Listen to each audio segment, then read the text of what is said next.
The darkness outside the dome was absolute. Jack Mason tightened the straps on his thermal gloves and watched as another bank of warning lights flashed red across the command console.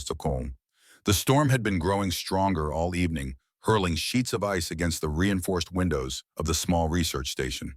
At 68, Jack had weathered many storms, both literal and metaphorical, but this one felt different. Savage, almost alive. A shadow figure sprinted across the snow, illuminated briefly by the station's exterior lights. Behind it, armed silhouettes moved in precision formation. Gunfire erupted. The shadow figure, clearly female with skin that emitted a soft blue glow, stumbled as she was hit. Jack's hand moved instinctively to the emergency medical kit on his belt. 20 years as a combat medic had hardened his nerves but not his heart. The luminous figure looked directly at the dome's camera, directly at Jack, with eyes too large to be human. In them, he saw raw terror and desperate hope. The screen went black. The words 12 hours earlier appeared. Jack's boots crunched against the frost-hardened floor tiles of the Alaska Prime Research Station. The heating system was struggling against the brutal temperatures outside. He'd been alone here for nearly 6 months since the survey team had pulled out after completing their preliminary assessment of this distant American space colony. His job was simple: maintain the systems until the full science team arrived next spring. He paused at the window, staring out at the endless white landscape.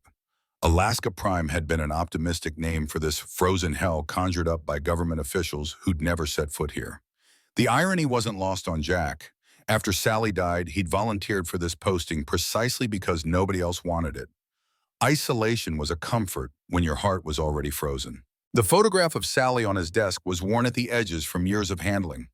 Beside it was another frame, his son Michael in full military dress before his deployment to Afghanistan, before the IED that sent him home in a flag-draped coffin. The station's comm unit crackled. Monthly check-in, Sergeant Mason, status report. Jack activated the microphone. All systems functional. Generators at 87% efficiency. Food supplies adequate. Medical supplies adequate. Next supply drop still on schedule for 6 weeks from today. Any unusual activity to report? Jack glanced at the monitor showing the barren landscape outside. Nothing to report. Very good. Next check-in in 30 days. Command out. The silence returned, broken only by the hum of machinery and the howl of wind. Jack pulled his maintenance checklist from the pocket of his parka.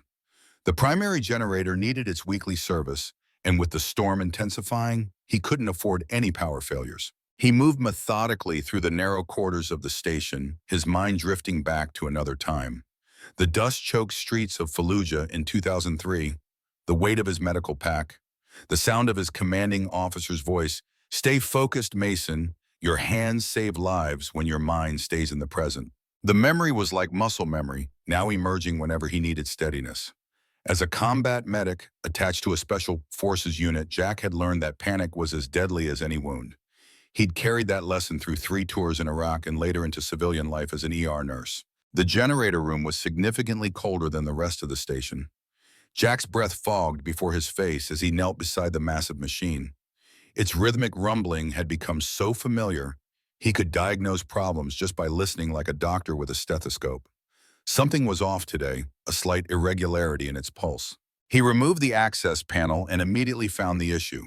One of the fuel injectors was partially clogged with ice. If left unchecked, it would completely fail within hours. With the storm raging outside, that would be a death sentence. Jack's movements were practiced and efficient as he disconnected the injector and began the delicate cleaning process. His fingers, though not as nimble as they had been in his youth, still possessed the sureness that had once stitched wounds under enemy fire. Some skills never fade even when the battlefield changes. First rule of survival, he muttered to himself, repeating the mantra his old training sergeant had drilled into him decades ago. Fix problems while they're small. Big problems start as small ones you ignored. It took nearly an hour of meticulous work, but the injector was finally clear. Jack reinstalled it, closed the access panel, and ran a diagnostic test. The generator's rhythm returned to its healthy hum. He allowed himself a small smile of satisfaction. That's when the alarm sounded. The security system's klaxon wailed throughout the station. Jack rushed back to the command center, heart pounding with a familiar adrenaline surge he hadn't felt in years. The main screen showed multiple alerts: unidentified aircraft detected, unauthorized entry to perimeter, biological anomaly detected. Jack quickly cycled through the external camera feeds. The storm made visibility poor, but he could clearly see a small craft not much larger than a helicopter had crash-landed approximately half a mile from the station. The design was unlike anything in the American or Allied forces inventory, sleeker, with organic curves rather than hard military angles. More concerning were the second set of readings. Another craft had landed near the perimeter. This one was definitely military, a stealth transport used by the North American Military Alliance's Special Operations units. Jack recognized the profile immediately. What he couldn't understand was why they would be here so far from any strategic location in the middle of a Category 5 ice storm. The exterior camera suddenly captured movement in the swirling snow. A figure was running toward the station, stumbling, falling, pushing forward again with desperate determination. Behind it, 6 armed soldiers moved in tactical formation, weapons raised. Jack zoomed in on the lead figure and felt his breath catch. It wasn't human, at least not entirely. The figure appeared female with a humanoid form, but her skin emitted a soft blue luminescence that pulsed with each labored breath. Her features were delicate, with eyes larger than human proportion. The soldiers pursuing her wore the distinctive all-black uniforms of Nama's Ghost Division, a covert unit Jack had encountered during his final tour in Iraq. They specialized in operations that officially never happened. Jack's mind raced.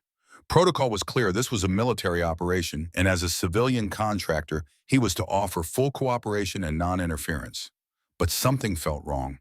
The woman, or whatever she was clearly terrified, wounded, and outnumbered. The soldiers weren't attempting to communicate or capture. Their weapons were positioned to kill. A memory surfaced with startling clarity. His training officer standing over him during field exercises, voice stern, but eyes kind. A soldier's job isn't just fighting, Mason. Sometimes it's protecting. When you see someone helpless being hunted, you don't ask whose side they're on. You act. That's what separates warriors from just killers. Jack made his decision. He hurried to his quarters and unlocked the secure cabinet beneath his bed. Inside was a small med kit, unlike standard issue one he'd assembled himself during his years in combat zones. It contained specialized trauma supplies, advanced hemostatics, and synthetic blood substitutes that worked across species.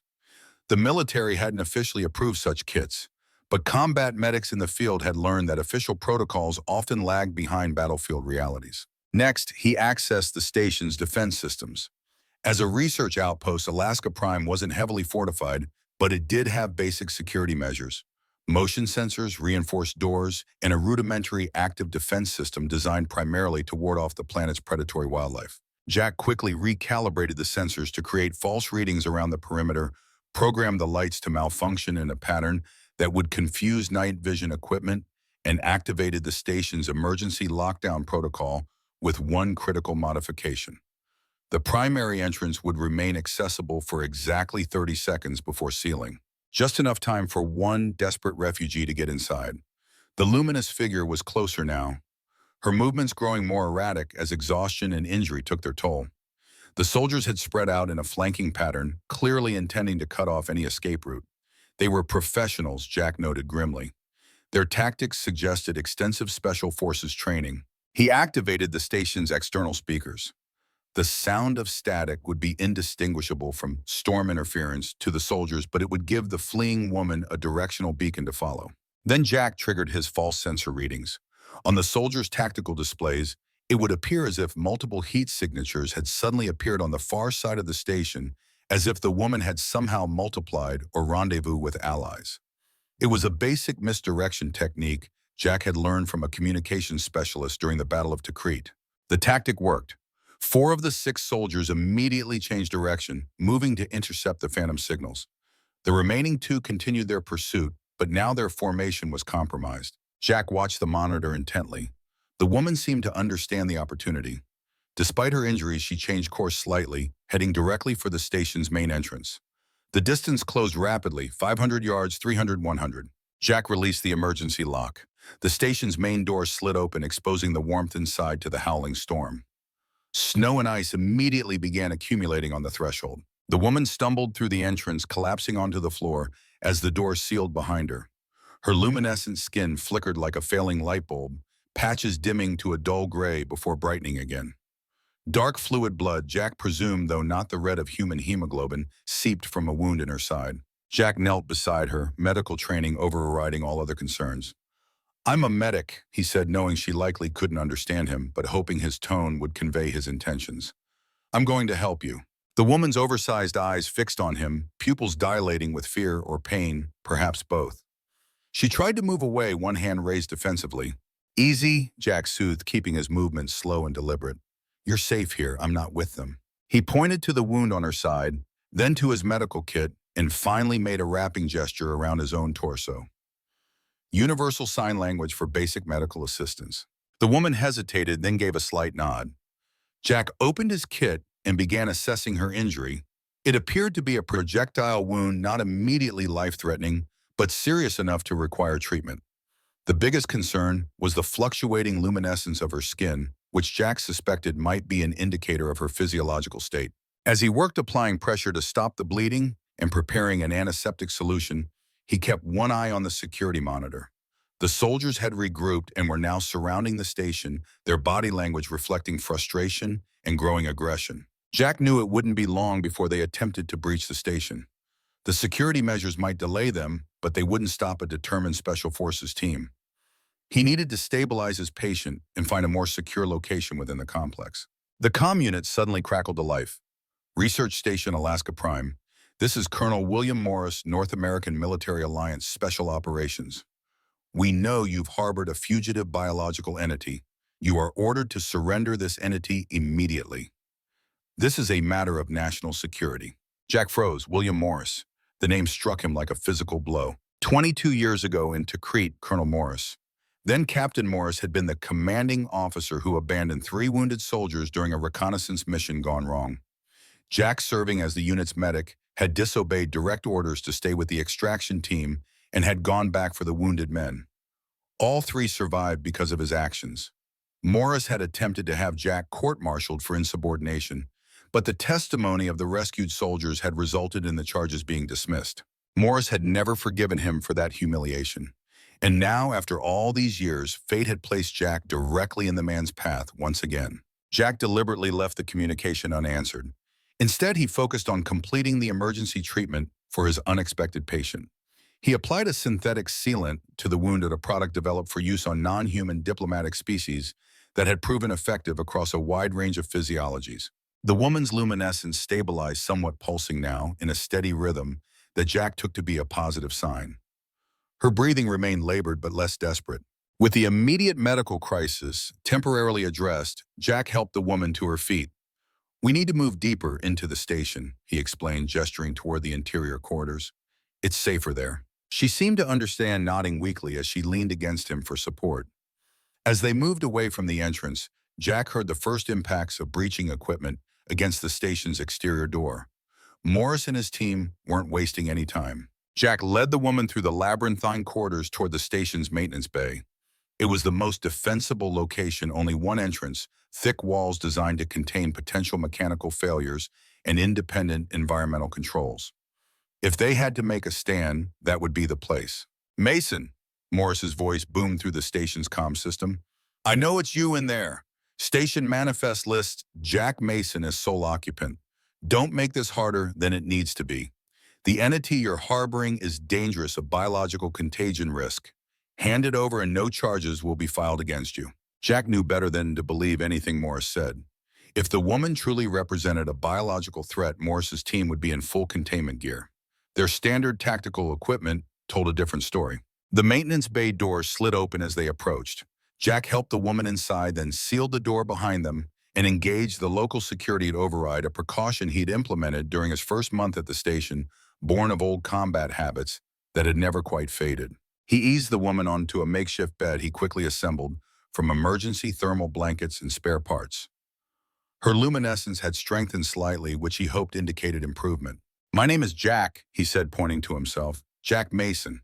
The woman watched him intently, her large eyes unblinking. Slowly, she raised a slender hand and placed it against her chest. Lyra, she said, her voice melodic but clearly strained.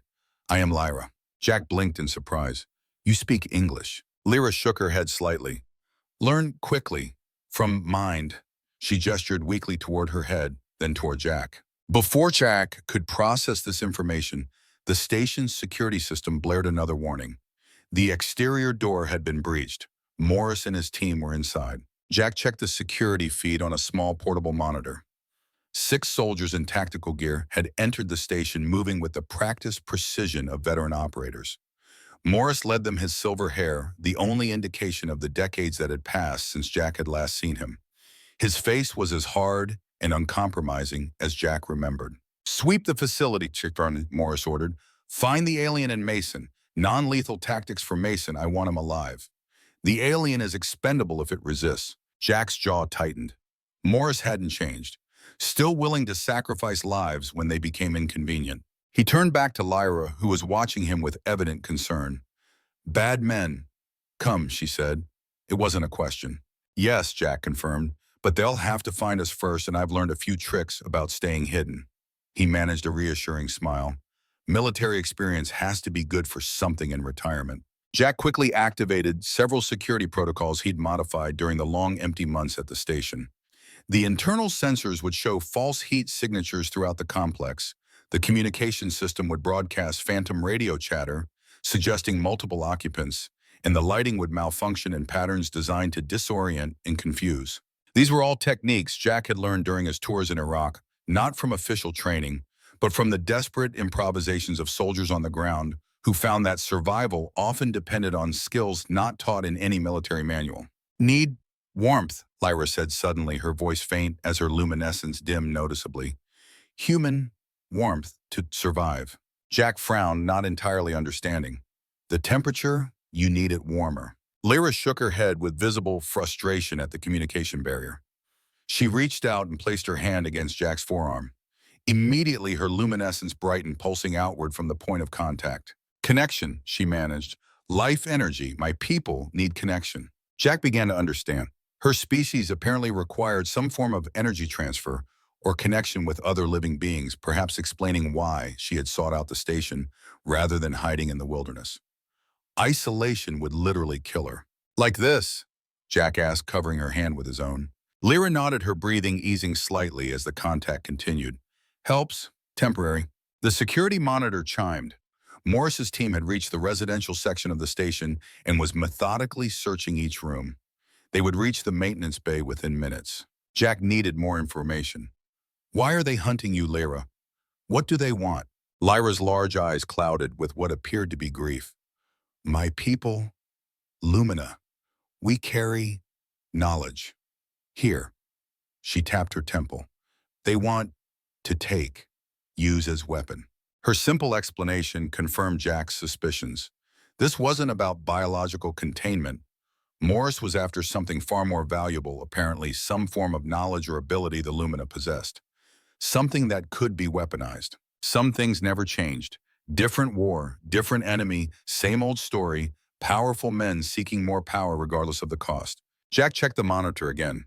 Morris's team had split up, covering more ground. One of the soldiers, younger than the others, perhaps in his early 30s, was headed directly for the maintenance bay. His tactical movement was textbook perfect, but there was something familiar about his features that nagged at Jack's memory. The young soldier paused outside the maintenance bay door, studying the security keypad. Then he did something unexpected. Instead of attempting to breach the door, he turned slightly toward the security camera and tapped his chest twice, an old recognition signal used by Jack's unit in Iraq. Jack zoomed in on the soldier's name tag, Thompson. The name hit Jack like a thunderbolt. Michael Thompson had been one of the 3 soldiers Jack had gone back for in Tikrit, a young private with a pregnant wife back home. This had to be his son, now grown and somehow serving under Morris. Jack made a split-second decision. He activated the local comm unit, setting it to the narrowest broadcast range. "Thompson," he said quietly. "Son of Michael Thompson." The young soldier visibly started, then gave a nearly imperceptible nod toward the camera. "Your father was a brave man. I served with him in Tikrit 2003. Thompson looked directly at the camera now. "Sergeant Mason," he whispered. "My father told me about you. Said you came back for him when everyone else left." "That's me," Jack confirmed. "Listen carefully. What Morris told you about this mission, it's not the full truth.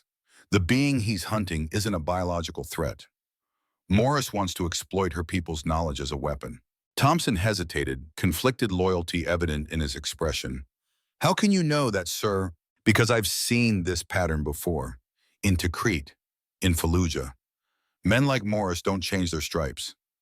Jack paused, then added quietly, your father would question orders that felt wrong. He taught me that sometimes true loyalty means refusing to follow immoral commands. Thompson glanced over his shoulder, ensuring no other team members were nearby. Colonel Morris said this alien represents a security threat to Earth, that its species has infiltration capabilities. Look at her yourself, Jack said, activating a small camera inside the maintenance bay that projected Lyra's image onto Thompson's tactical display. Does she look like a threat? She's wounded, scared, seeking asylum. Morris wants to turn her into a weapon, not protect us from one. Thompson stared at the image of Lyra, her luminescence flickering weakly as she struggled to maintain her strength. Something in the young soldier's expression shifted. What do you need me to do? He asked finally. Buy us time, Jack replied. Report that you've checked the maintenance section and found nothing. Then find a way to misdirect the team away from this area. Thompson nodded. It can do that, but sir, Morris won't stop. You know that. I know. Just give us a chance to figure something out. Thompson straightened, military discipline reasserting itself. Understood, Sergeant. For what it's worth, my father named me Ryan. After you, Ryan Jack Thompson, said he wanted me to have the name of the bravest man he ever knew. Before Jack could respond, Thompson Ryan turned and moved away from the door, speaking into his comm unit. Maintenance section clear, no signs of activity. Moving to section 4. Jack watched the monitor as Ryan rejoined the search pattern, subtly guiding the team away from the maintenance bay. It wouldn't fool Morris for long, but it might give them the precious time they needed. He turned back to Lyra, who had been watching the exchange with evident interest, despite her weakened state. Friend, she asked, gesturing toward the monitor. I think so, Jack replied. His father was someone I helped once. Lyra's expression seemed to soften. Good memories. I see in you, healer, protector. Jack felt a strange sensation as Lyra spoke, as if she were somehow seeing past his physical appearance into something deeper. You can read my thoughts. Not thoughts, feelings, memories with strong emotion. Lyra's luminescence pulsed slightly brighter. My people, Lumina. We connect, share, learn. This explained her rapidly improving command of English, Jack realized. She wasn't just learning the language, she was absorbing it from him through some form of empathic connection. Can you show me, Jack asked. Help me understand what's happening. Lyra hesitated, then slowly raised her hand. May touch. Your face connection stronger. Jack nodded, years of medical training, having long ago eliminated any hesitation about physical contact. Lyra's slender fingers rested gently against his temple. The effect was immediate and overwhelming. Jack gasped as images flooded his mind, not like watching a film, but like remembering experiences he'd never had. A world bathed in soft prismatic light, crystalline structures that served as both dwellings and living entities. Beings like Lyra communicating through pulses of light and shared emotional resonance. Then darkness. The arrival of human military vessels. The cataloging of Lumina capabilities as strategic assets. The decision to harvest their knowledge. The desperate flight of the keepers, those like Lyra, who held the collective memory of their people. As abruptly as it began, the connection ended. Jack found himself breathing heavily, his heart racing as if he'd run a marathon. Lyra's hand fell away, her luminescence dimming from the effort. Now you understand, she whispered. Jack did understand. The Lumina weren't just another alien species. They were living repositories of knowledge, capable of absorbing and sharing information across generations. Morris and his Nama superiors didn't see people, they saw walking weapons intelligence assets to be exploited. The project, Morris mentioned, Jack said slowly. Project Infinite Light. That's about your people, isn't it? Lyra nodded weakly. Take our ability, use for war, spies who absorb all knowledge, soldiers who know enemy plans. But process kills us. The implications were staggering. The ability to extract and weaponize the Lumina's natural empathic and knowledge-sharing capabilities would revolutionize warfare and intelligence gathering. It would also constitute genocide of Lyra's species. Jack's decision crystallized with absolute clarity. I won't let them take you, he promised. We'll find a way out of this. The security alert chimed again. Morris had gathered his team for a briefing in the station's command center. Jack activated the audio feed. Mason is hiding the alien somewhere in the maintenance section, Morris was saying, his voice hard with frustration. Thompson's scan must have missed something. We'll do another sweep room by room if necessary. Sir, Ryan interjected carefully. With the storm intensifying, we're approaching the safety threshold for extraction. Another hour and our transport won't be able to take off. Morris fixed him with a cold stare. We're not leaving without the luminous specimen Thompson. Project Infinite Light is too important. If necessary, we'll weather the storm here and extract when conditions improve. Yes, sir, Ryan replied, his voice neutral, but his expression visible to Jack on the monitor troubled. Jack considered their options. The storm might actually work to their advantage, preventing immediate extraction. But it also meant that Morris and his team would be trapped here, with them conducting increasingly thorough searches until they found the maintenance bay. They needed a diversion, something significant enough to occupy Morris's team, while Jack and Lyra escaped to a more secure location, or ideally found a way off the station entirely. An idea began to form, risky but potentially effective. Lyra, Jack said quietly, I need to leave you alone briefly. I'm going to create a distraction that might give us a chance to move to a safer location. Can you maintain your strength for a short time without contact? Lyra nodded, though her luminescence flickered worryingly. Short time? Yes. Be careful. Jack checked his medical kit, selecting several items he might need. Then he accessed the maintenance bay's local terminal and initiated a specific sequence, one he'd designed months ago during the endless empty hours, more as a mental exercise than from any expectation of actually using it. The station's fire suppression system had been built with redundancies, standard procedure for remote installations where equipment failure could mean death. Jack had discovered that with the right command sequence, those redundancies could be exploited to trigger emergency protocols in specific sections without actual fire detection. He programmed a cascading series of false fire alarms to activate throughout the residential and research sections of the station everywhere except the maintenance bay and a specific emergency access tunnel that led to the station's secondary communication array. That tunnel would be their escape route, minimally monitored and unlikely to be high on Morris's search priority list. It would lead them to the exterior communication hub, which had its own small emergency shelter designed to house technicians during severe storms. Jack activated the sequence, then quickly gathered the supplies they would need: emergency rations, medical equipment, and most importantly, a portable heating unit that might help sustain Lyra's energy requirements if human contact was impossible. The station's alarm system blared as the fire suppression sequence initiated. Through the security monitor, Jack watched Morris and his team react with professional urgency, quickly organizing to address what they believed to be a serious threat to the station's integrity. Fire suppression system activated in multiple sections, the station's automated voice announced. All personnel evacuate to designated safety zones. This is not a drill. The suppression system released a dense, non-toxic fog designed to smother fires without harming human occupants. The visual effect was perfect visibility, and the affected areas dropped to near zero, and the team's thermal imaging would be useless in the chemical fog. Perfect, Jack murmured, returning to Lyra's side. Can you walk? We need to move quickly while they're distracted. Lyra struggled to her feet, leaning heavily against Jack. Her skin brightened noticeably at the contact. Lead, I follow. Jack supported her weight as they moved to the maintenance bay's rear access panel, an engineering shortcut not marked on standard station schematics. It opened directly into the emergency tunnel that would lead them to the communication hub. As Jack helped Lyra through the narrow opening, the station shook with a violent tremor. Warning lights flashed throughout the complex. Warning: structural integrity compromised in sectors 3 through 7, the automated system announced. Extreme weather event in progress. All personnel seek immediate shelter. Jack hadn't anticipated this development. The storm must have intensified beyond forecasted levels, now threatening the station itself. This complicated their escape, but might provide additional cover from Morris's team. They moved through the dim emergency tunnel, Jack supporting Lyra, as her strength ebbed and flowed with their physical contact. The tunnel was narrow and low-ceilinged, forcing Jack to hunch slightly as they progressed. It had been designed for utility, not comfort, a maintenance access route rather than a primary corridor. Behind them, the sounds of chaos echoed through the station. Morris barking orders, alarms blaring, and the periodic announcements of the automated system warning of deteriorating conditions. We're heading for the communication hub, Jack explained to Lyra as they moved. It has its own power supply and environmental controls. We can shelter there until we figure out next steps. Lyra nodded, her breathing labored but steady. Morris wants keeper knowledge. I am last keeper, must not capture. Keeper, Jack questioned.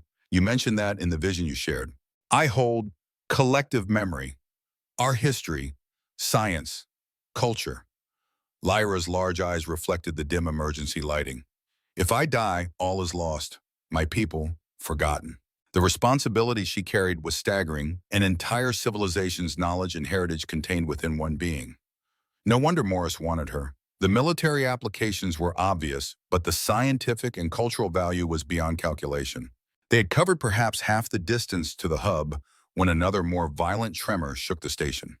The lights flickered and a section of ceiling collapsed just yards ahead of them, blocking the tunnel. Damn, Jack muttered, assessing the damage. The fallen debris created a barrier of twisted metal and insulation material, but there appeared to be a small gap near the floor, possibly large enough for them to squeeze through with some effort. He helped Lyra to a sitting position against the tunnel wall. Rest for a moment. I need to check if we can get past this. Jack examined the collapsed site, carefully testing the stability of the debris. The gap was smaller than he'd initially thought, but still navigable. The real question was whether Lyra, in her weakened state, could manage the difficult passage. As he worked to widen the opening slightly, Jack's portable comm unit activated. Ryan Thompson's voice came through pitched low and urgent. Sergeant Mason, if you can hear this, be advised, Colonel Morris has figured out your diversion. He's deployed 2 men to the communication hub and is leading the rest toward the maintenance tunnels. You have maybe 10 minutes before they find you. Jack pressed the response button. Understood. We've hit an obstacle tunnel collapse. Any alternate routes you can suggest? There was a brief pause before Ryan responded. There's an auxiliary ventilation shaft that connects to the primary environmental control room. From there, you can access the vehicle bay. If you could reach one of the terrain vehicles, you might be able to escape the station entirely. It wasn't ideal. The storm made exterior travel extremely dangerous, but it might be their only option. Location of the ventilation access, Jack asked. 50 meters back, look for maintenance panel V14. The shaft is tight but navigable. Ryan's voice dropped even lower. I can delay the team for maybe 5 extra minutes, but that's it. After that, I'll be compromised. Don't risk yourself unnecessarily, son, Jack cautioned. Your father would never forgive me. My father would expect nothing less, Ryan replied firmly. Mason out. Jack returned to Lyra, explaining the change of plans. She nodded understanding, though her luminescence had dimmed noticeably during their separation. They backtracked, quickly locating the ventilation access panel where Ryan had indicated. Jack removed the panel, revealing a narrow shaft barely wide enough for an adult human. It would be a tight fit, especially for Jack with his broad shoulders, but they had no choice. I'll go first, Jack told Lyra. Follow directly behind me. Stay close. The contact seems to help your energy levels. He entered the shaft, feet first, wriggling through the confined space with difficulty. His combat training had included extraction from tight spaces, but that had been decades ago when his body was more flexible and resilient. Still, necessity drove him forward inch by painful inch. Lyra followed, her slender form having less difficulty with the tight confines. Her proximity to Jack seemed to strengthen her, her luminescence brightening as they progressed through the dark shaft. The ventilation system wasn't designed for human passage, and several times they had to navigate around fan assemblies and filtration units. Jack's shoulders were soon scraped raw from contact with the metal edges, but he pressed on without complaint. After what seemed an eternity of claustrophobic crawling, they reached the environmental control room. Jack pushed open the access grate and helped Lyra into the larger space, both of them grateful for the ability to stand upright once more. The environmental control room was the heart of the station's life support system, a complex array of machinery that regulated air quality, temperature, and humidity throughout the complex. Under normal circumstances, it would be staffed continuously. In the current skeleton crew configuration, it was monitored remotely from the command center. Jack quickly oriented himself, identifying the access corridor that would lead to the vehicle bay. They were making good progress, perhaps too good. Something's wrong, he muttered, checking his portable security monitor. Morris's team was still searching the maintenance tunnels, showing no indication they were aware of Jack and Lyra's change in route. Either Ryan had succeeded in misdirecting them more effectively than expected, or it's a trap, Jack realized aloud. They know exactly where we're going. They're hurting us. Lyra looked at him with alarmed understanding. What do now? Jack considered their options. If Morris had anticipated their move toward the vehicles, that route was compromised. The communication hub was also watched. The maintenance tunnels were being actively searched. They needed an option. No one would expect something so counterintuitive that even Morris wouldn't consider it. We go up, Jack decided. To the observation dome. The observation dome was the highest point of the station, a reinforced glass structure originally designed for astronomical observation and study of atmospheric phenomena. It would be the last place anyone would expect them to go during a severe storm, as it was the most exposed section of the facility, which made it perfect. Sometimes the best hiding place was the most obvious one that no rational person would choose. Jack led Lyra through a series of maintenance ladders and access tubes, deliberately avoiding main quarters where they might encounter Morris's team. The climb was arduous, particularly for Lyra in her weakened state, but the frequent physical contact required to help her negotiate the difficult passages seemed to provide her with enough energy to continue. As they climbed higher in the station, the sounds of the storm grew louder. The reinforced walls and insulation couldn't completely muffle the howling winds that battered the structure with increasing ferocity. Finally, they reached the access hatch to the observation dome.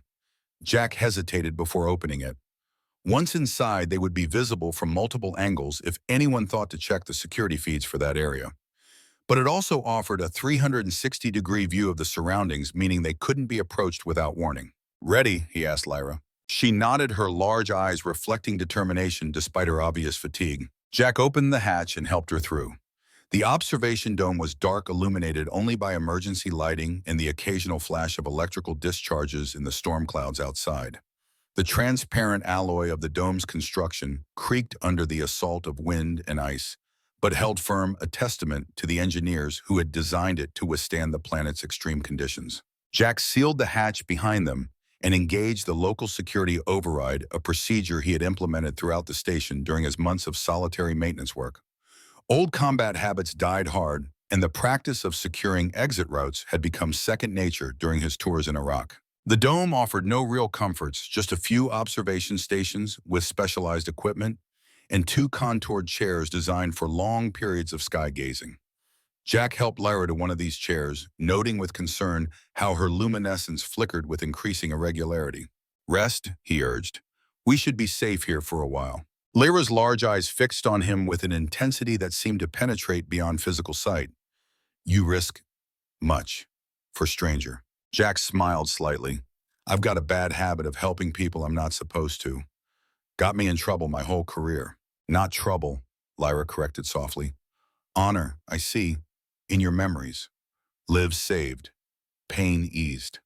She paused, her luminescence pulsing briefly brighter.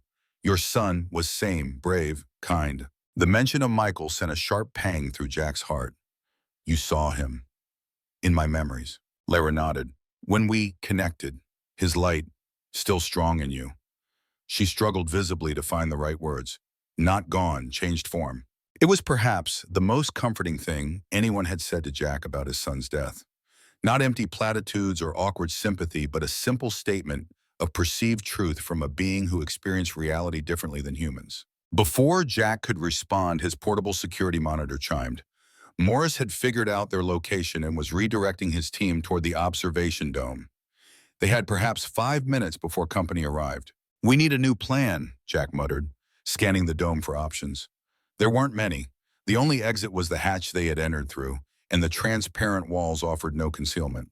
Then Jack's gaze fell on the specialized equipment at one of the observation stations, specifically a weather monitoring array designed to track storm patterns and intensity. An idea formed, desperate and risky, but potentially effective.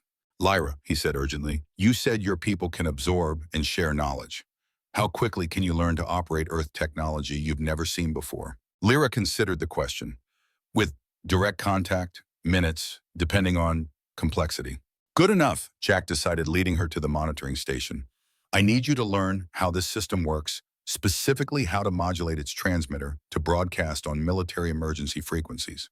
He placed her hand on the equipment, then covered it with his own, establishing the connection she needed while simultaneously sharing his own limited knowledge of the system's operation. Lyra's luminescence brightened markedly at the contact, pulsing in complex patterns as she absorbed information.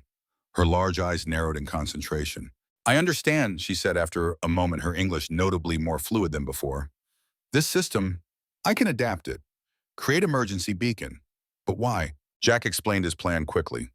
The storm had intensified beyond safe extraction parameters, a fact Ryan had already confirmed. If they could broadcast a distress signal on NAMA military channels indicating structural failure of the dome, Morris would have no choice but to delay his capture attempt and focus on emergency evacuation procedures. It wasn't a perfect solution, but it might buy them enough time to find a more permanent escape route. Lyra worked quickly, her slender fingers moving over the equipment with increasing confidence as she applied newly absorbed knowledge. Jack kept watch on the security monitor, tracking Morris's team as they made their way upward through the station. Done, Lyra announced. Signal broadcasting, modified to appear as automated distress call. Almost immediately, Jack's monitor showed a reaction from Morris's team. They had stopped their advance and appeared to be receiving new orders. Morris himself looked furious, gesturing emphatically as he spoke to his team. It's working, Jack confirmed. They're implementing emergency protocols. The station's automated system suddenly activated, warning extreme structural stress detected in upper observation levels. All personnel evacuate to designated safety zones immediately. This is not a drill. Jack hadn't expected this. The system had interpreted Lyra's fake distress signal as actual sensor data and initiated a station-wide alert. The unintended consequence worked in their favor, adding legitimacy to their deception. Through the monitor, Jack watched as Morris reluctantly ordered his team to fall back to the lower levels. The colonel's expression promised that this was merely a temporary setback, not a surrender. Jack knew they had gained a reprieve, not a victory. Once Morris realized the dome wasn't actually in danger of imminent collapse, he would resume the hunt with even greater determination. We bought some time, Jack told Lyra, but we need a more permanent solution. Lyra nodded at her luminescence, steadier now after the extended contact with Jack. Morris, persistent, wants keeper knowledge too much. Jack considered their limited options. They couldn't stay in the station indefinitely. Morris had both the manpower and the authority to wait them out. Escape through the storm was possible, but extremely dangerous, especially for Lyra in her weakened condition. There was a third option, though it carried its own significant risks. Jack glanced at the communications array Lyra had just modified. What if we called for help, he suggested. Not from the military, but from someone I trust. Someone who might have the resources to extract us and get you to safety. Who? Lyra asked, her large eyes reflecting cautious hope. Jack smiled grimly. An old war buddy who owes me a favor. Retired Colonel Frank Martinez. After his military career, he started a private security firm that specializes in delicate situations. He's got the resources, the experience, and most importantly, a moral compass, I trust. Jack accessed the communication system, inputting a heavily encrypted channel few would recognize, a holdover from their days in special operations. The signal would be masked by the storm interference, appearing as nothing more than atmospheric static to casual monitoring. Frank, Jack said when the connection established, it's Mason. I'm calling in that favor from Fallujah, and I need it yesterday. The response was immediate, the gravelly voice of Frank Martinez, instantly recognizable despite the years. Jack Mason, figured you died of boredom in that frozen hellhole by now. What kind of trouble are you in this time, old friend? The observation dome creaked under the assault of the intensifying storm. Jack kept his eyes fixed on the security monitor while maintaining the encrypted connection with Frank Martinez. The static-filled transmission was their lifeline now, perhaps their only hope of escaping Morris and his team. I've got a high-value, non-hostile extraterrestrial seeking asylum, Jack explained tersely, and a NAMA Black Ops team led by William Morris trying to capture her for weapons research. Frank's whistle was audible even through the interference. Morris, that sanctimonious son of a bitch is still operating. Thought they'd have put him out to pasture by now. Apparently he found a new hobby, alien exploitation. Jack glanced at Lyra, who watched him with those impossibly large, luminous eyes. We're trapped in Alaska Prime Research Station. Storms Category 5 and worsening. Morris has 6 operators and full NAMA authorization. Sounds like old times, Frank replied, the gallows humor familiar from their deployment days. Give me 12 hours. I've got a specialized VTOL that can handle those conditions, but I need time to assemble a team I can trust. Can you hold out that long? Jack considered their situation. The fake structural emergency would buy them an hour at most before Morris figured out the deception. After that, the hunt would resume with even greater intensity.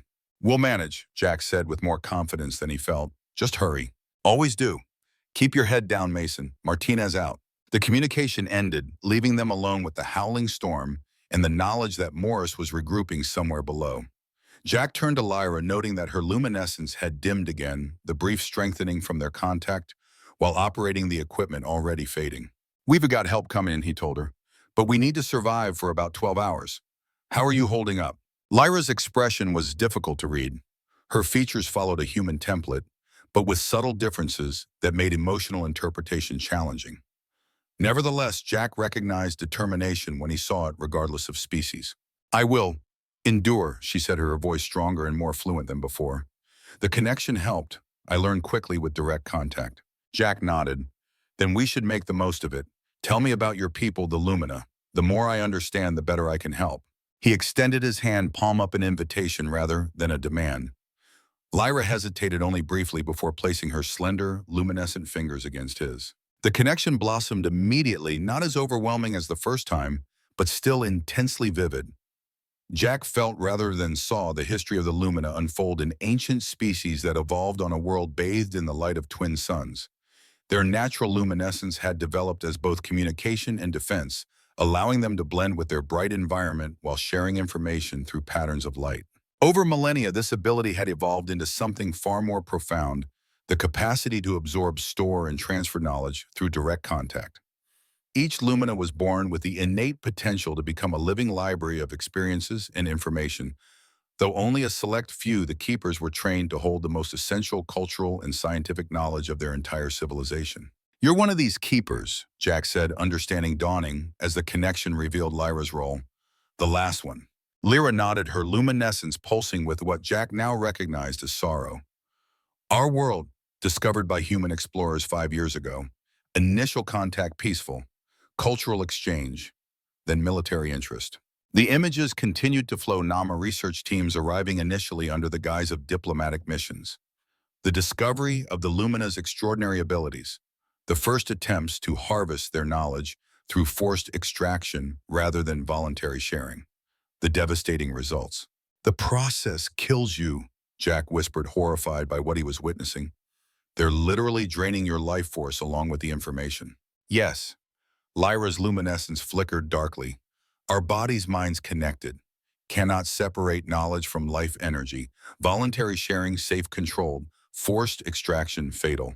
Jack saw the desperate evacuation of the remaining keepers as Nama operations intensified, 7 ships each carrying a single keeper to different remote locations where they might find sanctuary. Lyra had been the youngest, the most recently initiated into the full knowledge of her people. "The others?" Jack asked, though he already sensed the answer. "All captured or dead." Lyra's eyes closed briefly. "I am last. All history, science, art of Lumina. Here." She touched her chest. "If I die, we truly extinct, not just physically, our entire civilization, forgotten." The weight of that responsibility was almost incomprehensible.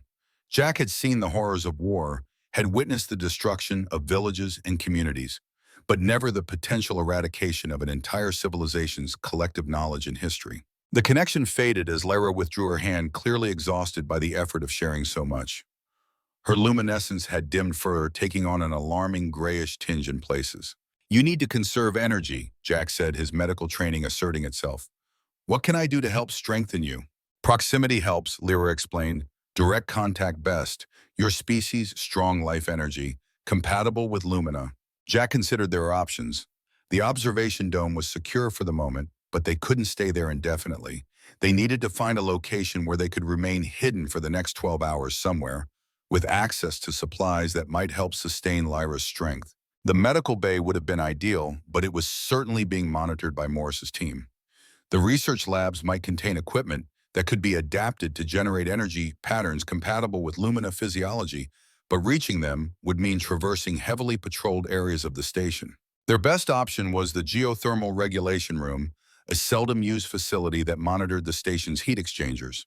It was located in a sub-level between the main floors, accessible through maintenance shafts rather than primary corridors, and contained equipment designed to channel and regulate energy. With some modifications, those systems might provide supplemental energy for Lyra until Frank arrived with the extraction team. "I have an idea," Jack told her, checking the security monitor once more. Morris's team had withdrawn to the command center, still operating under the assumption that the upper levels were structurally compromised. "But we need to move quickly before they realize we've tricked them." He helped Lyra to her feet, supporting her weight as her strength ebbed. The physical contact seemed to help her luminescence brightening slightly where their bodies touched. Jack led them back through the access hatch, descending through the maintenance passages toward the station's lower levels. He moved with the quiet efficiency of a combat veteran, each motion economical and purposeful. Despite his age, decades of military discipline had left their mark on his body and mind. He wasn't as fast as he once had been, but experience more than compensated for lost youth. They encountered no resistance as they made their way downward through the narrow passages roads that wouldn't appear on standard station schematics. Jack had spent months memorizing every inch of Alaska Prime during his solitary posting, a habit formed during long deployments, where knowing alternative escape routes often meant the difference between life and death. The geothermal regulation room was exactly as Jack remembered it, a compact space filled with monitoring equipment and control interfaces for the station's heat exchange system. The room hummed with the energy flowing through the regulator coils that helped convert the planet's natural geothermal activity into usable power. Jack sealed the door behind them and activated the local security override, another of his unauthorized modifications to the station's systems. Old combat paranoia had its uses. "This might work," he said, surveying the equipment. "These regulators channel thermal energy. If we can recalibrate them to produce the right frequency, they might provide a substitute for the energy you normally absorb from direct contact." Lyra examined the equipment with evident interest, her large eyes taking in the complex array of instruments. "Need to adjust emission spectrum. Lumina absorbs specific wavelengths. Can you show me what to look for?" Jack asked, guiding her to the main control panel. Lyra placed her hand on the interface, then gestured for Jack to do the same.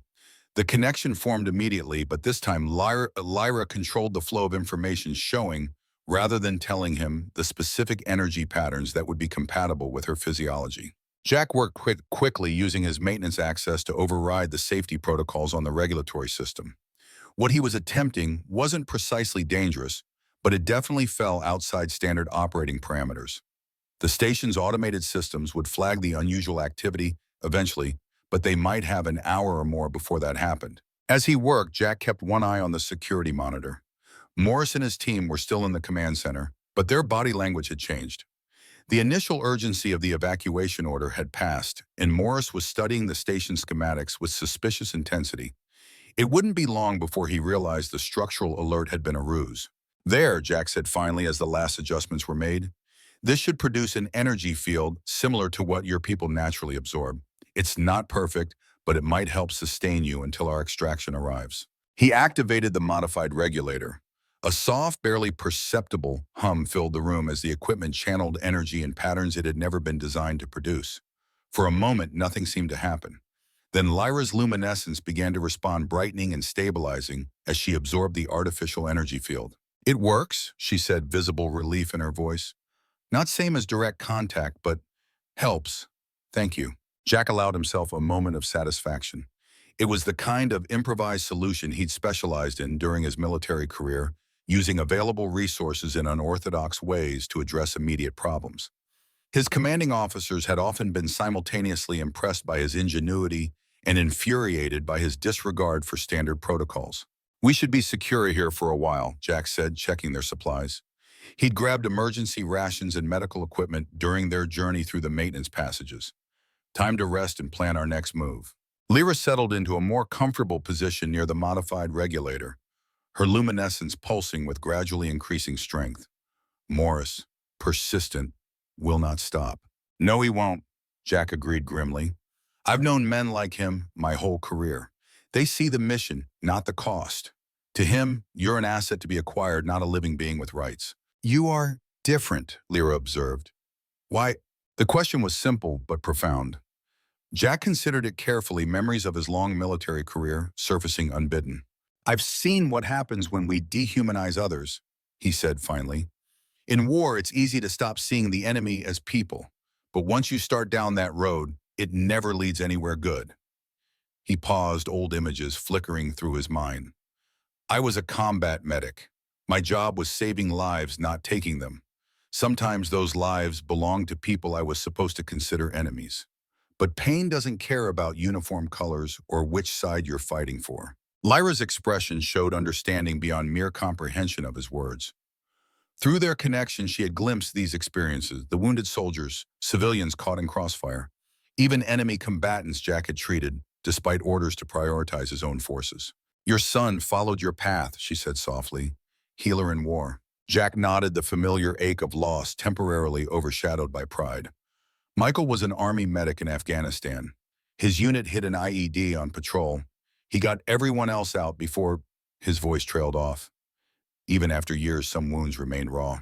He lives in your memories, Lyra said. All Lumina believe energy of those we love never truly lost, transformed. It was a comforting thought when one that echoed beliefs from many human cultures. Before Jack could respond, the security monitor chimed an alert. Morris was on the move and his expression suggested he'd figured out their deception regarding the structural integrity warning. They're starting a systematic search, Jack reported, watching the team split into pairs to cover more ground. Room by room, level by level. Lyra's luminescence dimmed slightly, despite the energy field from the modified regulator, a physical manifestation of her concern. How long until friend arrives? About 11 more hours, Jack replied, checking the time. We need to keep moving. They'll find us here eventually. He considered their options. The station was large but not infinite. Eventually, Morris's methodical search would locate them regardless of how many maintenance shafts and secondary passages they used. They needed a more permanent solution, or at least a better temporary one, than constantly staying one step ahead of the search teams. Jack's gaze fell on the station schematics displayed on the regulation room's secondary monitor. He'd studied these extensively during his months alone at the station, but now he noticed something he'd previously overlooked, a small subsection labeled Emergency Isolation Protocols. Every research station included contingency plans for biological contamination procedures to seal off sections in the event of dangerous pathogen exposure. Jack had never had reason to access these protocols before, but now they offered a potential solution. I have an idea, he said, accessing the station's emergency systems through his maintenance credentials. It's risky, but it might buy us the time we need. In my mind, the isolation protocols were designed to create secure containment zones within the station, complete with independent life support and communications blackout. Once activated, these zones could only be accessed through a complex override procedure requiring authorization from multiple command sources, a safeguard against accidental triggering. Jack could use these protocols to effectively seal off an entire section of the station, creating a secure area where he and Lyra could hide until Frank's extraction team arrived. The trick would be reaching an appropriate section and activating the protocols before Morris's team intercepted them. The station's secondary research wing would be ideal, remote enough to be low on Morris's search priority list, but equipped with the necessary systems to sustain them and potentially help Lyra maintain her energy levels. We need to reach Research Wing B, Jack explained, showing Lyra the location on the station schematic. Once there, I can trigger isolation protocols that will seal it off from the rest of the station. Morris won't be able to reach us without specialized equipment and authorization codes he doesn't have. Lyra studied the schematic, her quick mind grasping the plan immediately. How do we reach without detection? That's the tricky part, Jack admitted. We'll need to cross two main corridors that are almost certainly being patrolled, but I think I can create another diversion that will clear our path temporarily. He accessed the station's environmental controls, programming a sequence of malfunctions in the ventilation system that would trigger alarms in a section far from their intended route. If Morris's team followed standard search protocols, they would redirect resources to investigate the apparent breach. With the diversion programmed and ready to activate, Jack helped Lyra to her feet. Despite the energy field from the modified regulator, she still needed his support, leaning against him as they moved toward the exit. Ready, he asked, hand poised over the control to trigger the ventilation malfunction. Lyra nodded, her luminescence brightening where their bodies made contact. Ready? Jack activated the sequence, and immediately alarms blared throughout the distant section of the station. Through the security monitor, he watched Morris react, directing two teams toward the apparent malfunction while maintaining the methodical search with his remaining personnel. Now, Jack said, leading Lyra through the door and into the maintenance passage beyond. They moved as quickly as Lyra's condition allowed, Jack supporting much of her weight as they navigated the narrow corridors. The first main passage crossing went smoothly. The hallway was empty as search teams responded to the ventilation alarms. But as they approached the second crossing, Jack heard voices and the distinctive sound of tactical gears shifting. A search team was directly in their path. He pulled Lyra into a recessed utility alcove, pressing them both against the wall as two of Morris's operators passed within feet of their position. Through decades of combat experience, Jack had learned the art of stillness, the ability to remain absolutely motionless and control even his breathing to avoid detection. Lyra followed his lead perfectly, her luminescence dimming to near invisibility as she instinctively sensed the need for concealment. The soldiers passed without noticing them continuing their systematic search of the adjacent section. When they were safely past, Jack and Lyra resumed their journey, moving with increased urgency. They were close to Research Wing B now, but Jack's security monitor showed that Morris had already discovered the ventilation malfunction was another diversion. He was redirecting his teams back to the primary search pattern. They reached the entrance to Research Wing B just as the security monitor showed a team heading directly toward their position. Jack quickly input his access code, ushering Lyra inside before sealing the door behind them. The research wing was exactly as it had been left by the survey team months earlier, a series of interconnected laboratories equipped with advanced analytical equipment and biological research stations. Jack moved immediately to the main control terminal, accessing the emergency protocols. Initiating isolation sequence, he said, entering his authorization code. This will seal off the entire wing. The air scrubbers will activate to make it appear as if there's been a biological containment breach. Lyra watched as he worked, her large eyes taking in the complex sequence of commands. Will they believe real emergency? Morris won't, Jack admitted, but he'll have to follow containment protocols anyway. Attempting to breach a sealed zone during a potential biological exposure event requires authorization from NAMA High Command, even for someone with Morris's clearance level. The system responded to Jack's commands, initiating the isolation sequence. Heavy containment shields descended over the wing's entrances and ventilation systems, sealing them off from the rest of the station. Emergency lighting activated, bathing the laboratories in a soft blue glow that complemented Lyra's natural luminescence. Warning: biological containment protocols activated in Research Wing B. The station's automated system announced throughout the complex. All personnel maintain isolation distance. Decontamination procedures in effect. Through the security monitor, Jack watched Morris's reaction to this new development. The colonel's face contorted with barely contained fury as he realized what had happened. He barked orders at his team, sending them to establish a perimeter around the sealed research wing, while he attempted to override the isolation protocols from the command center. That bought us some time, Jack said with grim satisfaction. The override process will take hours, even for someone with Morris's authority. By then, Frank's team should be close. Lyra moved among the laboratory equipment, her natural curiosity evident, despite her weakened state. This place studies life.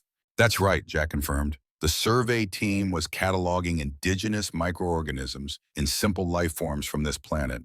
Nothing particularly dangerous, but they followed standard containment procedures.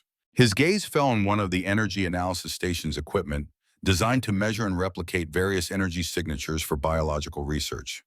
With some modifications, it might serve as a more effective substitute for the regulator they'd left behind, providing Lyra with a stronger energy field more closely matched to her specific needs. Let me see if I can set this up to help you, Jack said, moving to the equipment. His maintenance training included basic operation of all station systems, including the specialized research equipment. As he worked, Jack's portable comm unit activated. Ryan Thompson's voice came through, pitched low and urgent. Sergeant Mason Morris is attempting to override the isolation protocols. I'm delaying the process where I can, but he's called in authorization from NAMA Command. You have maybe 3 hours before he breaks through. Understood, Jack replied. Any chance of redirecting him? Creating another diversion. Not without exposing myself, Ryan answered regretfully. He's already suspicious of the convenient equipment malfunctions. I need to maintain cover if I'm going to be any help at all. You're right, Jack agreed. Don't compromise yourself. Just keep me informed of any major developments. Will do. And Sergeant, my father would be proud of what you're doing. Thompson out. The mention of Michael Thompson, Ryan's father, and the soldier Jack had risked his career to save in Tikrit brought a momentary flood of memories. So many connections across time threads weaving together to create this present moment. There was something fitting about helping the son of a man he'd once saved. Jack refocused on the energy analysis station, completing the modifications that would generate a field more compatible with Lyra's physiological needs. When he activated the system, the effect was immediate and striking. Lyra's luminescence brightened dramatically, the grayish patches fading as her energy levels surged. Better, she said, clear relief in her voice. Much better. Good, Jack said. You should rest while you can. Absorb as much energy as possible. We're likely to need it before this is over. While Lyra rested near the modified energy field, Jack took inventory of their resources within the sealed research wing. The laboratories were well stocked with equipment that might be useful for defense or creating additional diversions. There were also emergency rations stored in each section, enough to sustain them for days if necessary. Most importantly, the wing had its own communication array separate from the station's main system. If Morris managed to jam or disable standard communications, Jack would still be able to maintain contact with Frank's approaching extraction team. As he cataloged their resources, Jack's thoughts turned to the bigger picture. Even if they managed to escape Morris and his team, what then Lyra would still be hunted by Nama's Covert Operations Division. As the last keeper of her people's knowledge, she represented too valuable an asset for them to simply abandon the pursuit. They would need more than a temporary escape. They would need a permanent solution that addressed the underlying problem. Some way to protect Lyra while ensuring the preservation of her people's knowledge and cultural heritage. The research wing's biological analysis station caught Jack's attention. Part of the survey team's mission had been to develop protocols for safely preserving and studying indigenous life forms. The equipment included advanced stasis and replication technologies designed to maintain biological samples indefinitely. A possible solution began to form in Jack's mind, not just an escape plan, but a way to protect both Lyra and the knowledge she carried. It would be complex and risky, but it might offer a path forward beyond mere survival. Jack was still formulating this plan when the security monitor showed a new development in the command center. Morris had established communication with a superior officer, a stern-faced general whose insignia identified him as General Howard Blackwood, the head of NAMA Special Projects Division. Jack enhanced the audio feed, listening intently to their conversation. "The situation is under control, General," Morris was saying, his tone carefully modulated to project confidence. "Mason has barricaded himself with the Lumina specimen in a research wing, but will have access within 3 hours. The extraction can proceed as planned." "This entire operation has been one clusterfuck after another, Morris," Blackwood replied, his voice cold with disapproval. "First you lose track of the specimen during planetfall, then you allow a retired combat medic to outmaneuver your entire tactical team. Project Infinite Light is too important for these amateur mistakes." Morris's jaw tightened visibly. "Mason is no amateur, sir. His record in Iraq—" "I don't give a damn about his record," Blackwood interrupted. "I care about results. The extraction process is ready, and the research team is standing by. We need that specimen, Colonel. Alive preferably, but the knowledge extraction can proceed regardless if necessary." The callous disregard for Lyra's life sent a chill through Jack. This wasn't just a rogue operation by an overzealous officer. Project Infinite Light had high-level authorization and apparently involved a systematic process for extracting the Lumina's knowledge, even if it killed them in the process. "Understood, General," Morris replied. "We'll have the specimens secured within the time frame." Morris out. As the communication ended, Jack saw something unexpected, a momentary flicker of discomfort cross Morris's face. It was subtle, quickly suppressed, but unmistakable to someone who had known the man decades earlier. Despite his ruthless exterior, some small part of Colonel William Morris was uncomfortable with the cavalier attitude toward Lyra's life. It wasn't much, but it was something, a potential pressure point that might be exploited if necessary. Even the most hardened military officers sometimes retain fragments of humanity that could be leveraged in desperate situations. Jack turned away from the monitor to find Lyra watching him, her large eyes reflecting understanding beyond what she could have heard from her position. "They see only resource," she said quietly, "not person." "I know," Jack replied, "but not everyone thinks that way. There are still good people in the military officers who would be horrified by what Morris and Blackwood are doing. The problem is reaching them, making them aware of what's happening." An idea began to form, risky and potentially treasonous, but possibly their best chance at a lasting solution rather than merely temporary escape. "Lyra," Jack said slowly, "your people can share knowledge through direct contact, but can you also record it somehow, transfer it to non-living storage?" Lyra considered the question, her luminescence pulsing thoughtfully. "Possible, but difficult. Requires specific crystalline medium, compatible energy signatures." Jack turned to the research wing's inventory terminal, searching through the equipment catalog. The survey team had collected numerous indigenous mineral samples, including crystalline formations from the planet's northern mountain ranges. Would something like this work? He asked, displaying an image of a translucent, multifaceted crystal with unusual energy-conducting properties. Lyra moved closer to examine the image, her luminescence brightening with interest. Yes, similar to memory crystals of lumina. Where is it? Jack checked the inventory location. Storage room C in the geological sample collection. If we can adapt it correctly, could you transfer a portion of your knowledge into it? Not everything, but enough to demonstrate your people's value beyond military applications. I could create record, scientific knowledge, medical advances, cultural history.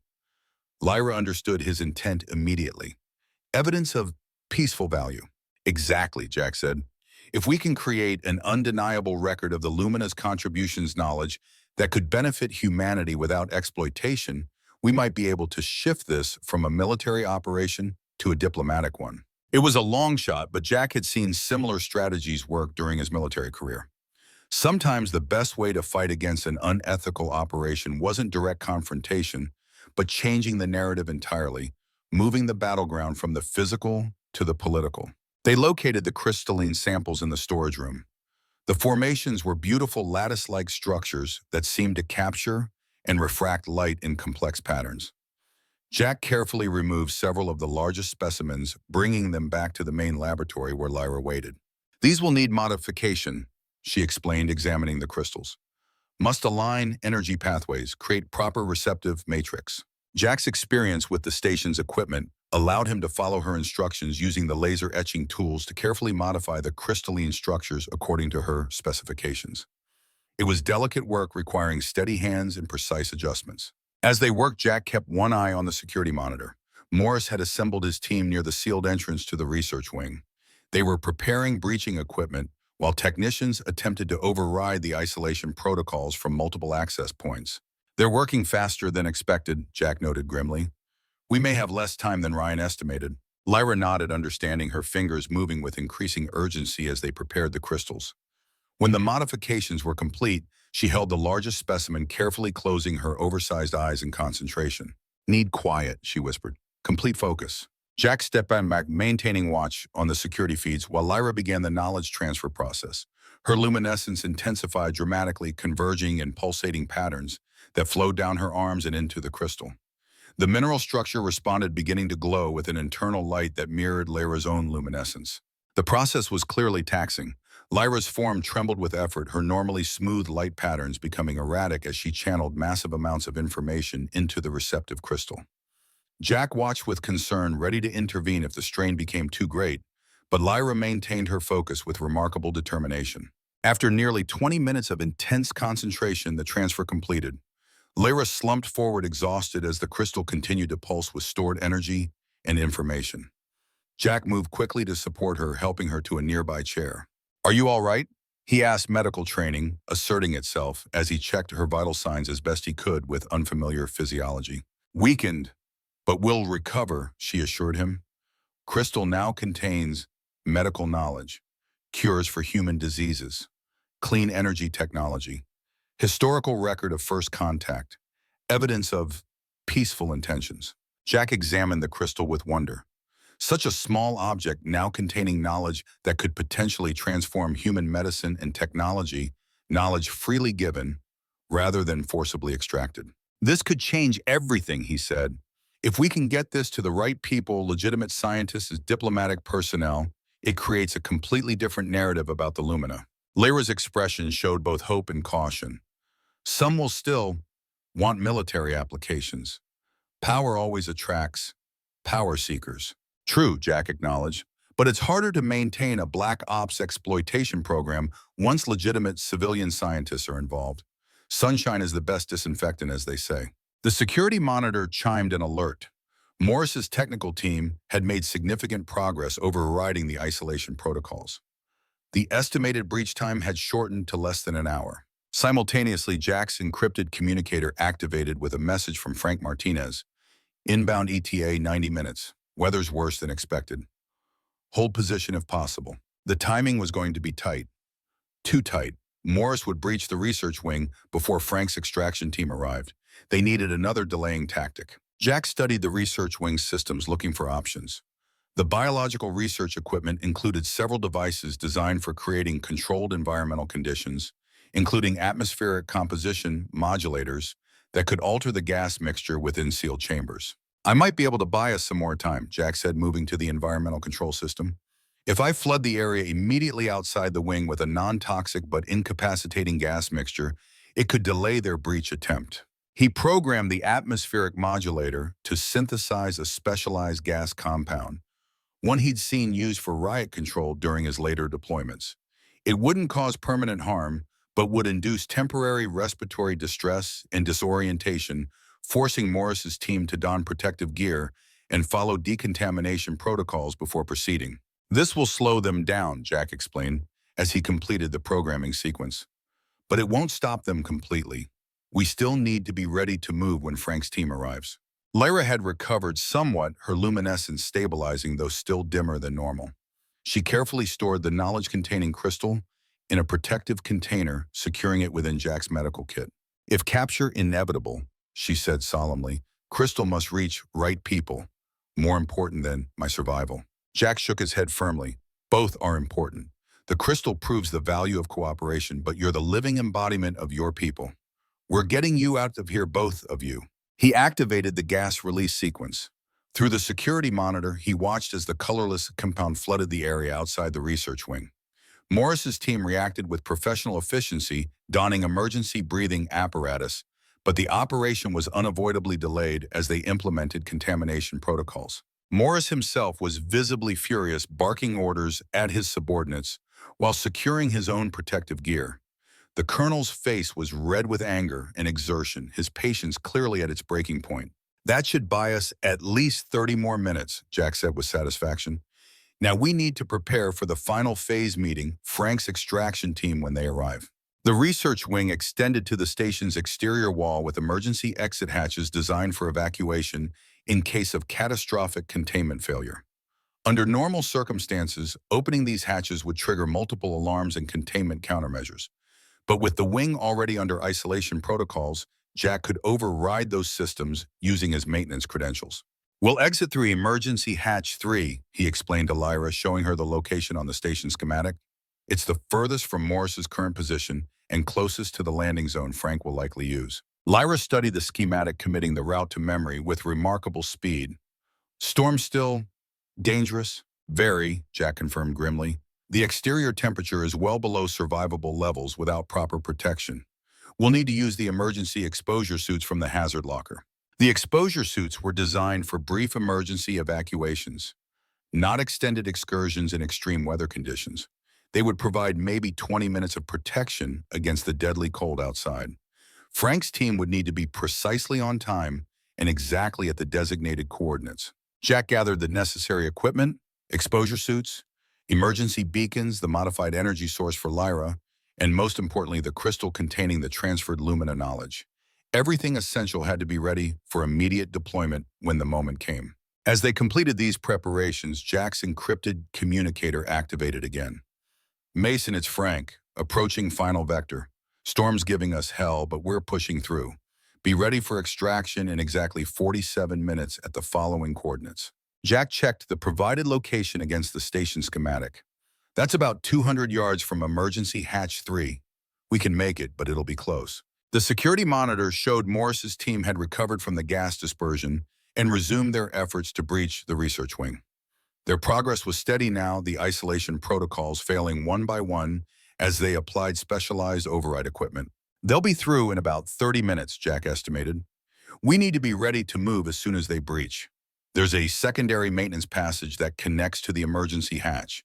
If we can reach that before they secure the main laboratory, we should be able to evacuate without direct confrontation. Lyra's luminescence had strengthened somewhat thanks to the energy field from the modified equipment, but she was still far from her full capacity.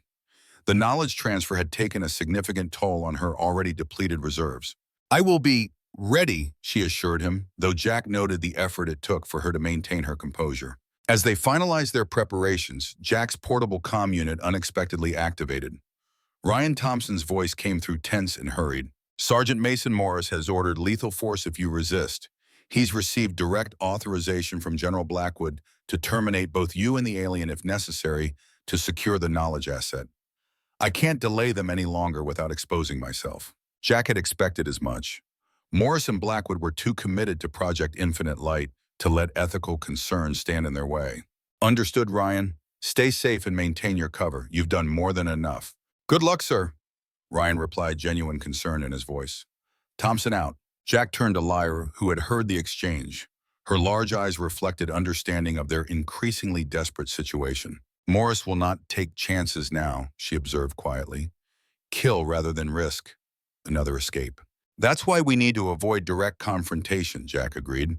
We stick to the plan, reach the maintenance passage before they breach, proceed to the emergency hatch, and rendezvous with Frank's team at the extraction point. The security monitors showed Morris's team making final preparations to breach the research wing. They had overcome most of the isolation protocols and their specialized equipment was positioned to force the main entrance. Jack estimated they had less than 15 minutes before the colonel and his operators gained access. Jack helped Lyra into her exposure suit, carefully adjusting it to accommodate her different physiology. The suits were designed for human emergency evacuation, not for extended exposure to the deadly cold outside, and certainly not for alien anatomy. It would provide limited protection at best. This will help for a short time, Jack explained as he secured the final seals. But we need to reach the extraction point quickly. The suits weren't built for prolonged exposure to temperatures this extreme. His own suit felt constricting after he donned it, a familiar discomfort from emergency drills during his military service. The bulky material limited mobility and peripheral vision, but it was their only chance of surviving the brutal environment outside the station. Jack checked their essential supplies one final time. Emergency beacons, the modified energy source for Lyra medical kit, and most importantly, the crystal containing the transferred Lumina knowledge. Everything had been secured in specialized containment pouches designed to withstand extreme conditions. Ready? He asked Lyra, who stood near the entrance to the maintenance passage. Her luminescence was visible even through the suit material, pulsing with determination despite her weakened state. Ready? She confirmed, her voice stronger and more fluid than before. Jack activated the security override that would unseal the passage entrance while maintaining the isolation protocols in the main laboratory. They slipped inside just as another alarm sounded. Morris's team had begun the final breach sequence. The maintenance passage was narrow and dimly lit, designed for access to the research wing's critical systems rather than personnel movement.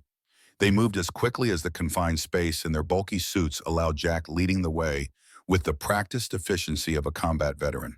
Behind them, the distinct sound of the main laboratory doors being forced open echoed through the passage. Morris and his team had breached the isolation barriers sooner than expected. Faster, Jack urged, helping Lyra navigate a particularly tight section of the tunnel. They'll realize we're gone within seconds. They reached the emergency hatch that would provide access to the station's exterior. Jack input his override code and waited tensely as the system processed the command. For a heart-stopping moment, nothing happened. Then the indicator light flashed green and the hatch mechanism engaged. Mason, Morris's voice boomed through the station's communication system. We've secured the research wing. Surrender now and I guarantee your safety. Continue to resist and I cannot make that promise. Jack ignored the communication, focusing instead on the hatch as it slowly cycled through its opening sequence. Emergency protocols ensured it opened gradually to prevent explosive decompression, but every second increased the risk of Morris's team locating them. Through his portable monitor, Jack watched as the colonel directed his operators to systematically search the laboratory complex. It wouldn't take them long to discover the unsealed maintenance passage. The hatch finally opened, revealing the frozen nightmare outside. The storm had intensified beyond anything Jack had witnessed during his months at the station.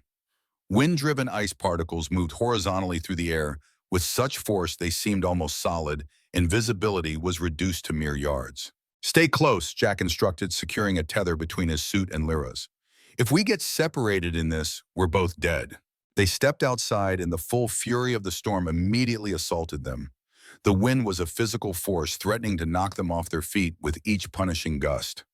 The temperature readout on Jack's suit displayed a number well below survivable limits, without protection and dropping rapidly as the storm intensified. Jack activated his navigation system, orienting toward the extraction coordinates Frank had provided.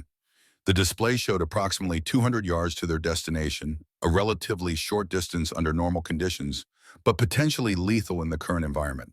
They pushed forward into the storm every step, requiring deliberate effort against the relentless wind. Ice particles struck their face shields with such force that visibility was further reduced, forcing Jack to rely almost entirely on his navigation equipment. Behind them, alarms flashed as the emergency hatch was forcibly overridden from inside the station. Morris had discovered their escape route faster than anticipated. "They're coming!" Jack shouted over the howling wind. "We need to move faster." Lyra struggled to maintain her pace, her alien physiology clearly suffering in the extreme cold, despite the protection of the suit. Her luminescence dimmed visibly with each passing minute, the harsh conditions draining her already depleted energy reserves. Jack checked his chronometer, 32 minutes until Frank's extraction team arrived. The exposure suits were rated for 20 minutes in these conditions. Mathematics was not in their favor. They had covered perhaps half the distance to the extraction point when Jack's monitor showed Morris and 4 operators emerging from the station in full winter tactical gear. Unlike the emergency exposure suits Jack and Lyra wore, the military equipment was designed specifically for extended operation in extreme environments. "Keep moving," Jack urged, supporting Lyra as her strength faltered. "They're gaining on us, but we've got a head start." The storm provided some cover, reducing visibility for their pursuers as much as for them. But Morris's team had advanced tracking equipment, and the colonel's determination was relentless. Lyra stumbled, nearly falling, as a particularly violent gust buffeted them. Jack caught her, his aging but still strong arms keeping her upright. Through her face shield, he could see her large eyes struggling to focus, her luminescence flickering dangerously. "Stay with me," he said, the words both command and plea. "Just a little further." He checked his navigation display, 100 yards to go. The extraction point was so close, yet with each step becoming more difficult as the storm intensified, and Lyra weakened, it seemed impossibly distant. Jack's portable communicator activated with a burst of static. "Mason ETA 15 minutes. Frank's voice came through, broken but audible. "Storm's forcing us to adjust approach vector. Can you hold position?" "Negative," Jack responded tersely. "Hostiles in pursuit. We're moving to extraction point now, but—" He hesitated, glancing at Lyra's deteriorating condition. "We've got complications. Subject is weakening rapidly." "Understood. We're pushing the engines to maximum. Hang tight." The communication ended, leaving them alone with the howling wind and the knowledge that Morris's team was closing the distance behind them. Jack checked his monitor again. The operators had split into a flanking pattern, attempting to surround them despite the challenging conditions.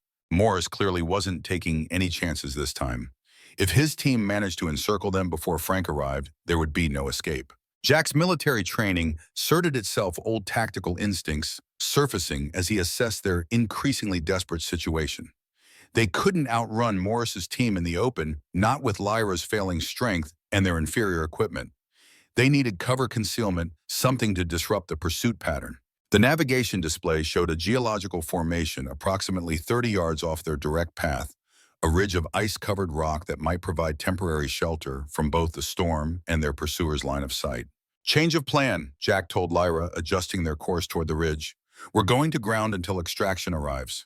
The detour cost precious time and energy, but as they reached the ridge, Jack knew it had been the right decision. The rock formation created a small leeward area where the wind's fury was somewhat diminished, allowing them a moment to recover their strength. More importantly, the ridge's composition seemed to interfere with scanning equipment. Jack's own systems showed increased signal distortion, which meant Morris's team would likely experience the same difficulty tracking them. Jack helped Lyra into the most sheltered position, then checked her suit's environmental readings. The internal temperature was dropping dangerously, the suit's heating systems overwhelmed by the extreme external conditions. Lyra's luminescence had dimmed to a pale flicker, her life force visibly ebbing. "Can't maintain," she said, her voice faint through the communication system. "Too cold. Energy fading." Jack's mind raced, searching for solutions. The modified energy source they'd brought from the station wasn't designed for these conditions. It was failing as rapidly as the suit's other systems. Without adequate energy, Lyra wouldn't survive until extraction. "Direct contact," Jack remembered suddenly. "You said your people absorb energy through direct contact." He understood what needed to be done. Without hesitation, Jack unsealed his own exposure suit, opening it just enough to reach Lyra's suit controls. The brutal cold immediately assaulted him, cutting through his inner layers like physical blades of ice. "What doing?" Lyra asked, alarmed, as Jack began deactivating the seals on her suit as well. "Creating a connection," he explained through gritted teeth, fighting against the pain of exposure. "My energy to yours, direct contact." It was dangerous, potentially fatal. Exposing themselves even briefly to the external temperature could kill them both. But without an energy transfer, Lyra would certainly not survive until extraction. Jack brought their suits into contact, creating a seal between the two open sections that minimized external exposure while allowing direct physical connection. He placed his hand against Lyra's arm, establishing the link she needed to absorb his life energy. The effect was immediate and intense. Jack felt a drawing sensation, not painful, but distinctly draining, as Lyra's natural abilities pulled energy from his body. Her luminescence brightened noticeably, patterns of light flowing from the point of contact throughout her form. "Better," she acknowledged, though concern showed clearly in her large eyes. "But you, weakening." Jack managed a tight smile despite the cold seeping into his bones. "I've got energy to spare. Stubborn old soldiers are tough to kill." He maintained the connection for nearly 2 minutes before resealing both their suits. The brief exposure had left him shaking with cold, but Lyra's condition had significantly improved. Her luminescence pulsed with renewed strength, and her movements became more coordinated. Jack checked his monitor, watching Morris's team searching in a grid pattern, perhaps 50 yards from their position. The operators moved with professional efficiency despite the hostile conditions, methodically covering ground as they closed in on the extraction point. His communicator activated again. "Mason, 10 minutes out," Frank reported. "We've spotted Morris's team on thermal. You still have hostiles converging on your position." "Affirmative," Jack confirmed. "We're sheltered temporarily, but they're closing in. How's your approach looking?" "Complicated," Frank admitted. "This storm's even worse at altitude. We'll need to make this fast touchdown, load up, dust off. No room for delays." "Understood, we'll be ready." Jack studied the tactical situation on his monitor. Morris's search pattern would bring the operators dangerously close to their position within minutes. They needed to remain concealed until the last possible moment, then make a final dash to the extraction point when Frank's team arrived. Lyra had been observing the monitor as well, her quick mind grasping the tactical situation despite her unfamiliarity with military operations. "Need diversion," she suggested. "Draw them away from extraction point." Jack nodded thoughtfully. The emergency beacons in their supply kit could be reprogrammed to emit specific energy signatures. If properly configured, they might create false readings that would temporarily confuse Morris's tracking equipment. Working quickly despite his cold, numb fingers, Jack modified 2 of the beacons, setting them to activate on a 3-minute delay. He placed them carefully at the far end of the ridge, positioned to create an impression of movement away from the actual extraction point. "This should buy us a few critical minutes," he explained as they returned to their sheltered position. "When Frank's team is 1 minute out, we make our move directly to the extraction point." Lyra nodded, understanding, her luminescence pulsing with determination.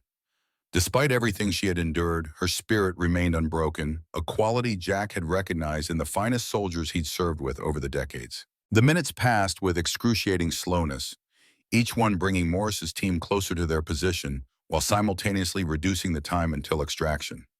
Jack monitored both countdowns with the focused attention of a combat veteran, knowing their survival depended on precise timing. The modified beacons activated exactly as programmed, creating energy signatures that mimic their suit's emissions. Through his monitor, Jack watched as Morris immediately redirected his operators toward the false readings, temporarily drawing them away from the direct path to the extraction point. "It's working," he told Lyra. "They're taking the bait." His communicator activated. 1 minute to touchdown," Frank reported. "Pop a signal when you're ready to move. We'll be coming in hot." "Acknowledged," Jack turned to Lyra. "This is it. When we leave this cover, we run directly for the extraction point. No stops, no hesitation. Understood." Lyra's large eyes met his through their face shields, conveying both determination and trust. "Understood." Jack activated the final emergency beacon, a simple strobe that would guide Frank's team to their exact position. Then, with a deep breath that crystallized in the frozen air of his suit, he led them out from the shelter of the ridge and into the full fury of the storm once more. The extraction point was approximately 60 yards away, a challenging distance in the extreme conditions, but manageable with the renewed strength Lyra had gained from the energy transfer. They moved as quickly as the howling wind and treacherous footing allowed Jack constantly checking their surroundings for signs of Morris's team. The diversion was still holding the operators investigating the false readings at the far end of the ridge. But it wouldn't fool them for long.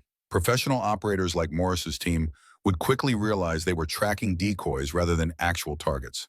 50 yards, 40, 30. The distinctive sound of a VTOL aircraft became audible, even over the storm's roar. Frank's extraction team approaching. Jack felt a surge of hope as the aircraft's lights became visible through the swirling snow and ice descending toward the designated coordinates. Then his tactical monitor chimed an alert. Morris had figured out the deception and was now moving directly toward their position, cutting across their path to the extraction point. The colonel himself was in the lead, his movements driven by cold fury and determination. "They're on to us," Jack told Lyra. "We need to move faster." They increased their pace despite the dangerous conditions pushing the limits of stability in the violent wind. The extraction aircraft was now clearly visible, hovering just above the ground at the designated coordinates, its powerful engines fighting against the storm to maintain position. 20 yards, 10. A warning shot struck the ground near their feet. Morris and his team were now within range, their specialized weapons operational despite the extreme conditions. Jack didn't break stride, keeping Lyra close as they made the final approach to the aircraft. The VTOL's side doors slid open, revealing Frank Martinez and 3 heavily armed operators in winter tactical gear. Unlike Morris's team, these were not military personnel, but former Special Forces operators, now working for Frank's private security firm, men with extensive combat experience and a clearly defined loyalty to their employer rather than government agencies. "Move it, Mason!" Frank shouted over the storm and engine noise, extending a hand from the doorway. Jack helped Lyra aboard first, ensuring she was safely inside before turning to make his own ascent into the aircraft. As he did, he saw Morris emerging from the storm less than 30 yards away, weapon raised. "Mason!" The colonel shouted, his voice barely audible over the combined roar of the storm and aircraft engines. "This isn't over." Jack paused in the doorway, meeting his old adversary's gaze across the distance. For a moment, time seemed suspended between them, 2 aging warriors from the same conflicts now standing on opposite sides of a moral divide, far wider than the physical space separating them. "You're on the wrong side of this, Morris," Jack called back. "You always were." Morris raised his weapon but hesitated, a moment of uncertainty that revealed the conflict within. For all his ruthless dedication to the mission, some small part of William Morris still remembered the principles that had once guided his military service. That momentary hesitation was enough. Jack pulled himself fully into the aircraft, and Frank immediately signaled the pilot to ascend. The VTOL lifted, swiftly buffeted by the storm, but climbing steadily away from Morris and his team. "Cutting it close as usual, Mason," Frank observed dryly as he secured the door. Despite his gruff tone, relief was evident in the old operator's weather-worn face. "Some habits never change," Jack replied, removing his helmet as the cabin pressurized. He immediately moved to help Lyra with her suit, noting with concern that her luminescence had dimmed again during their final dash to the extraction point. Frank watched with barely concealed curiosity as the alien's features were revealed. "When you said non-hostile extraterrestrial, I was expecting something a bit less human." "The lumina evolved along similar lines to humans," Jack explained, helping Lyra to a seated position. "But their physiology is energy-based in ways ours isn't. She needs warmth and connection to survive." Understanding the implication immediately, Frank adjusted the cabin's environmental controls, increasing the temperature. "We've got about 3 hours to my secure facility in northern Canada, remote enough that Nama won't find it without significant effort." Jack nodded gratefully, turning his attention back to Lyra, who was observing the interaction with intelligent interest despite her weakened state. "Thank you for help," she said to Frank, her voice soft but clear. Frank's eyebrows rose slightly at her use of English, but he recovered quickly. 20 years in special operations had taught him to adapt to unexpected situations. "Any friend of Jack's," he said simply. The aircraft continued its ascent, breaking through the worst of the storm into somewhat clearer air above. Through the viewport, the research station was now just a small cluster of lights in the vast white landscape below. "Morris won't give up," Jack said, accepting a thermal blanket from one of Frank's operators and wrapping it around Lyra's shoulders. "Project Infinite Light has high-level authorization. They'll throw significant resources into finding us." Let them try, Frank replied with the confidence of a man who had spent decades evading various government agencies. My facility is officially a private wildlife research station. Very convincing paperwork, legitimate conservation scientists on staff. Perfect cover for protecting an endangered species.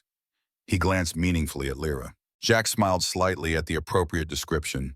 With the immediate danger behind them, his mind was already turning to the broader challenge, not just escaping Morris temporarily, but finding a permanent solution that would protect both Lyra and the knowledge she carried. He reached into his supply kit, carefully removing the crystal that contained the transferred Lumina knowledge.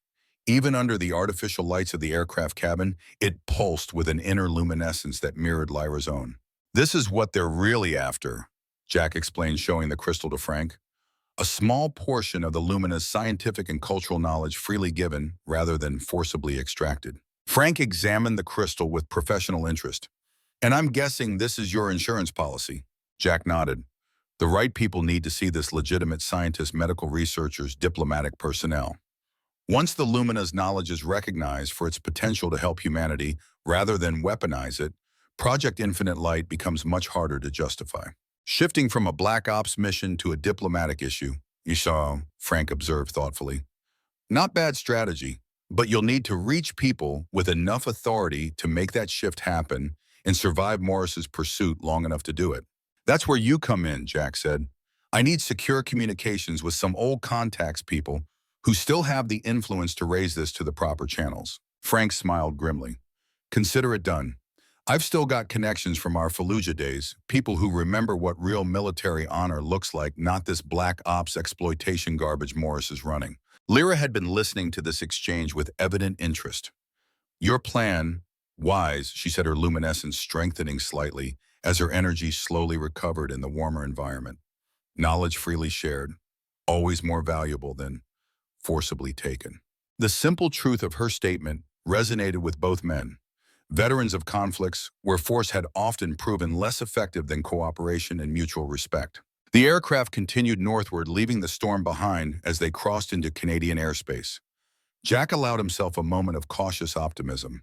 They had escaped immediate danger, but the larger challenge remained, convincing those in power that the Lumina represented an opportunity for peaceful cooperation rather than military exploitation.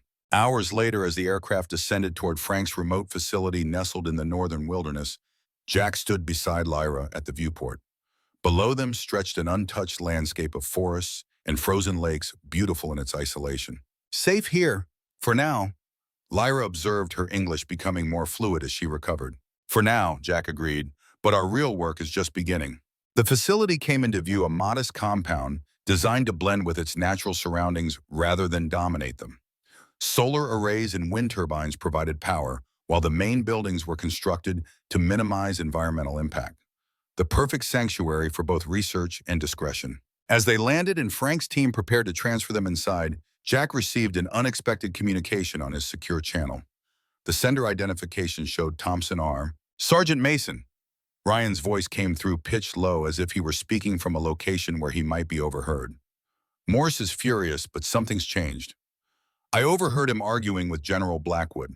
He's questioning the ethics of Project Infinite Light, specifically the forced extraction process. Jack exchanged a surprised glance with Frank, who had been monitoring the communication. Morris developing a conscience, that's not something I expected to hear. Your escape gave him time to think, Ryan continued, and apparently watching you risk everything to protect Lyra made an impression. He's not abandoning the mission yet, but he's pushing for a reevaluation of methods. That's something we can work with, Jack replied thoughtfully. Keep me posted if anything changes, and Ryan, be careful. Your father would never forgive me if something happened to you. Will do, sir. Thompson out. As the communication ended, Jack realized Lyra was watching him with those large, perceptive eyes that seemed to see beyond surface appearances. Even enemies can change, she observed quietly. When shown better path, Jack nodded, remembering the moment of hesitation he'd seen in Morris before their extraction. Perhaps the colonel wasn't completely lost to the ruthless pragmatism that had defined his later career. Perhaps some echo of the honorable officer he had once been remained buried deep but not extinguished. Frank approached as they prepared to disembark. I've made contact with Admiral Henderson. He's still got considerable influence with the Joint Chiefs, and he owes me about a dozen favors from our operations in the Gulf. He's willing to hear our case. That's exactly the level of access we need, Jack said with satisfaction. Henderson was known as a principled officer who prioritized ethical considerations alongside strategic ones, precisely the type of military leader who would question the methods of Project Infinite Light. As they stepped from the aircraft into the crisp northern air, Jack felt a renewed sense of purpose.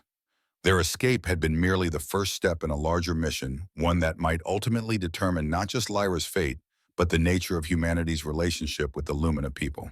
The crystal containing the freely shared knowledge represented a different path forward: cooperation, rather than exploitation, mutual benefit, rather than one-sided extraction. It was a path Jack had always believed in, even during his darkest days in combat zones. Frank led them toward the main facility, where a small team of trusted personnel waited to provide medical attention and secure accommodations. As they walked, Lyra's luminescence brightened noticeably in the clear air, her strength returning with each passing hour. "What happens next?" she asked, her large eyes taking in the unfamiliar but peaceful surroundings. Jack considered the challenging path ahead, convincing military and political leaders, navigating international diplomacy, potentially establishing first contact protocols with the remaining Lumina. It would be complex and dangerous with Morris and Project Infinite Light still pursuing them. But for the first time in years, perhaps since losing his son and wife, Jack Mason felt a sense of clarity and purpose that had been missing from his life. At 68, when most men were settling into retirement, he had found himself serving as guardian and advocate for an entire civilization's future. "Next," he said with quiet determination, "we change the narrative. We show humanity a better way forward, not just with the Lumina, but with all the intelligent life we'll encounter as we move further into the stars." Lyra's luminescence pulsed with what Jack had come to recognize as hope. "My people have saying, knowledge shared creates light. Knowledge taken creates only shadow." Frank, overhearing this, nodded with the wisdom of a veteran who had seen the consequences of both approaches. "I'd say your people have that exactly right." As they entered the facility that would serve as their temporary sanctuary, Jack felt the weight of the crystal in his pocket, a small object containing immense potential for both worlds. Not a weapon to be exploited, but a gift to be honored. The last guardian of the Lumina's knowledge had found her protector, and an aging combat medic had found his final, most important mission, proving that even in the darkest storm, human courage and compassion could light the way forward.